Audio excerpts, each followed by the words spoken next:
નમસ્કાર.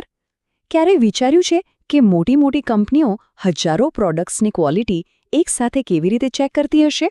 આજે આપણે એક એવી સ્માર્ટ ટેકનિક વિશે વાત કરીશું જેનું નામ છે પદિક નિદર્શન એટલે કે સિસ્ટમેટિક સેમ્પલિંગ. ચાલો એક ઉદાહરણ લઈએ.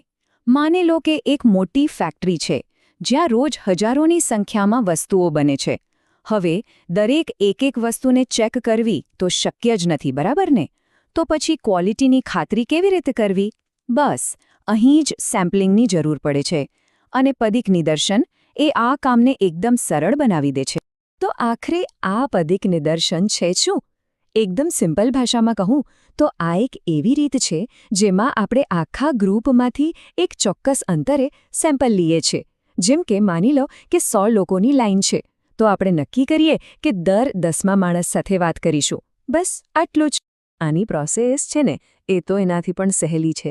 જુઓ, ખાલી 3 સ્ટેપ છે. પહેલું, આખા ગ્રુપની એક વ્યવસ્થિત ક્રમમાં ગોઠવેલી લિસ્ટ તૈયાર કરો. બીજું, એ લિસ્ટમાંથી ગમે ત્યાંથી રેન્ડમલી એક સ્ટાર્ટિંગ પોઈન્ટ પકડી લો. અને ત્રીજું, બસ ત્યાંથી કૂદકા મારો, એટલે કે દર 5મા, 10મા કે 100મા જે પણ નંબર નક્કી કર્યો હોય એ આઇટમને સિલેક્ટ કરતા જાઓ. હવે મનમાં સવાલ થાય કે આ મેથડ આટલી બધી પોપ્યુલર કેમ છે? કંઈક તો ખાસ હશે ને એમાં. તો ચાલો હવે એના ફાયદાઓ જોઈએ. જો, આનો સૌથી મોટો પ્લસ પોઈન્ટ છે એની સિમ્પ્લિસિટી. મતલબ એકદમ સહેલી રીત છે. કોઈ ભારે ભરખમ ગણતરી કરવાની જ નહીં. ખાલી એક નિયમ પકડીને ચાલો અને બસ ભૂલ થવાના ચાન્સ લગભગ 0. બીજી એક મસ્ત વાત એ છે કે આનાથી સેમ્પલ આખા ગ્રુપમાં એકસરખી રીતે ફેલાઈ જાય છે. એવું નથી થતું કે એક જ જગ્યાએથી બધા સેમ્પલ આવી ગયા. આને કારણે આપણને જે પરિણામ મળે છે એ આખા ગ્રુપનો સાચો ચિતાર આપે છે. કોઈ એક ભાગને વધારે કે ઓછું મહત્વ નથી મળતું. અને હા, સૌથી અગત્યની વાત, ટાઈમ અને મહેનત બંને બચે છે.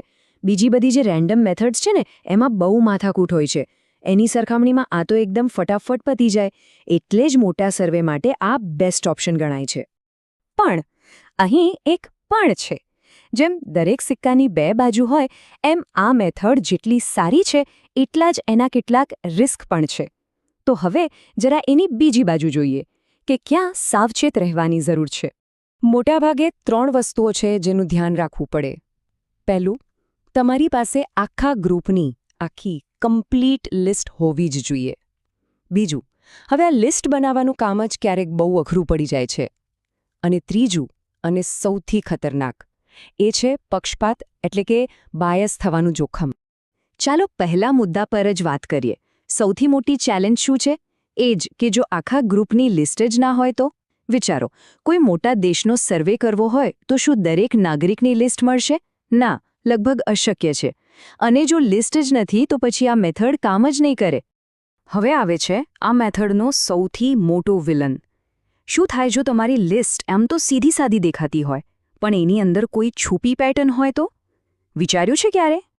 આને કહેવાય છે પિરિયોડિસિટીનું જોખમ, એટલે કે છુપાયેલી પેટર્નનો ભય. ચાલો એક ઉદાહરણથી સમજીએ. માની લો કે એક સોસાયટીના ઘરોનો સર્વે કરવો છે અને આપણે નક્કી કર્યું કે દર 10મા ઘરનો ડેટા લેશું.